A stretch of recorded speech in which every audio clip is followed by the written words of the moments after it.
샬롬, 반갑습니다. 9월 20일 수요일 새벽 하나님께 올려드립니다. 함께 임내 찬양 부르십니다.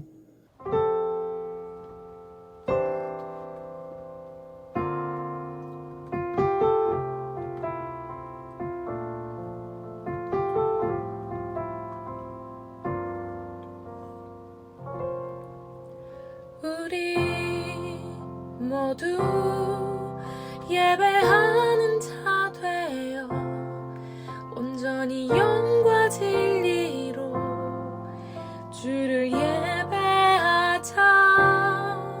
주가 우리와 함께 영원히 함께 하시고 마르지 않는 샘물로 우릴 채우시리라.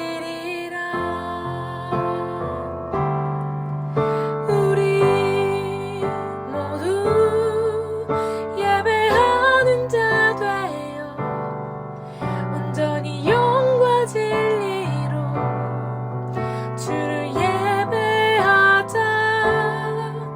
주가 우리와 함께 영원히 함께 하시고 마르지 않는 샘물로 우릴 채우시리라.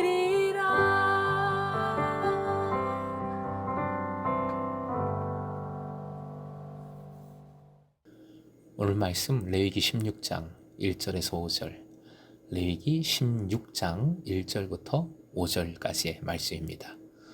함께 읽겠습니다.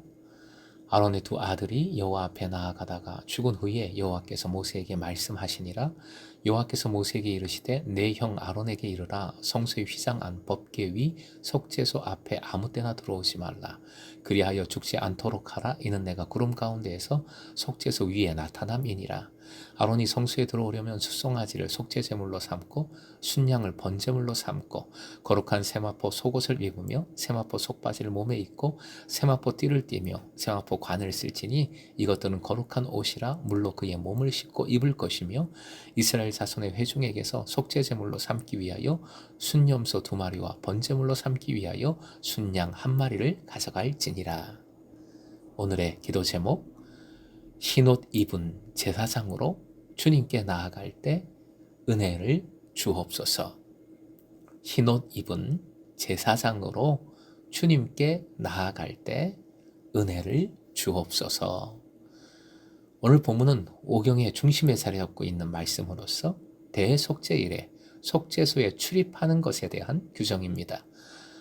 이러한 말씀의 중심적인 위치는 중요하고 엄숙한 속죄일에서 희생제도가 절정에 이르고 있음을 밝히 드러내줍니다. 속죄일의 목표는 제사장들과 백성들의 죄를 대속하고 또한 성소를 정화하여 백성들로 하여금 하나님과 교제하게 만들고 그들이 정화되어 정상 기능을 하는 제단에 계속 나아갈 수 있게 하기 위함이었습니다. 1절부터 2절은 도입부인데 하나님의 엄숙한 경고의 말씀입니다. 하나님께서는 본격적으로 명령을 시작하시기 전에 명령대로 제사를 드리지 않아 하나님의 손에 죽은 나답과 아비후의 죄를 이날과 연결하여 엄중하게 경고하고 계십니다. 이것은 그들의 범죄 원인이 정당한 한계를 벗어나 회막 가장 깊숙한 곳인 지성소에 들어가려고 시도했기 때문임을 암시하는지도 모르겠습니다. 하지만 이 경고가 그들의 치명적 실수를 이해하도록 도와주는지 여부와 상관없이 요점은 명확하지요. 대제사장인 아론조차도 아무 때나 하나님의 놀라운 보좌가 있는 장소에 들어갈 권리가 없다는 것입니다. 아론조차도 1년에 단 하루 하나님께서 들어오라고 초청하실 때에만 감히 들어갈 수 있었습니다. 주제 넘음의 죄는 죽음으로 이어질 것입니다. 하나님께서는 하늘이 보좌이며 땅이 발판일 정도로 위대하고 크십니다. 무소부재하십니다. 인간은 하나님을 위한 거처를 마련해 드릴 수도 없고 하나님은 인간이 세운 건물에 제한당하시지도 않으십니다. 하나님께서는 이런 장소에 제한되지 않으심에도 불구하고 택한 백성과 함께 진영 한가운데 있는 지성소에 거하시며 그곳에서 그들을 다스리셨습니다. 휘장으로 가려진 지성소에는 언약궤라고 알려진 직사각형 함이 놓여 있었고 그 안에는 모세가 시내산에서 가져온 돌판들이 들어 있었습니다. 금으로 만든 그룹들이 언약궤를 덮었습니다. 언약궤의 덮개는 자비의 자리 또는 속죄소였습니다. 시은소라고도 했지요.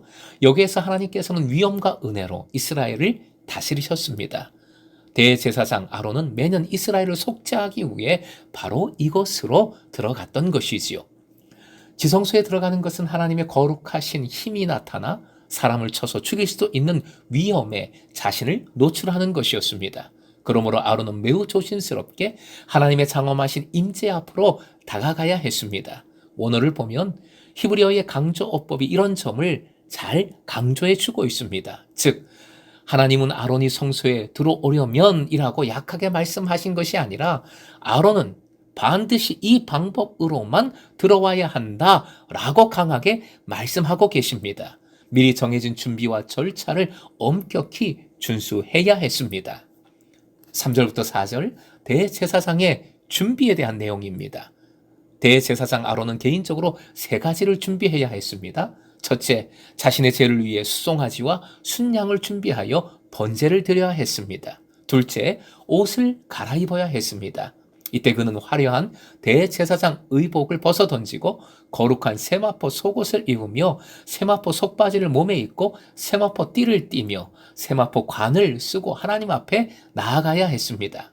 어떤 이들은 이것을 하나님 앞에 들어가는 모든 사람에게 기대하는 정결의 상징으로 보지만 대부분의 사람들은 겸손의 표시로 확실하게 겸손의 표시로 봅니다. 즉 모든 가식과 지위를 벗어 던진 사람의 표시인 것입니다.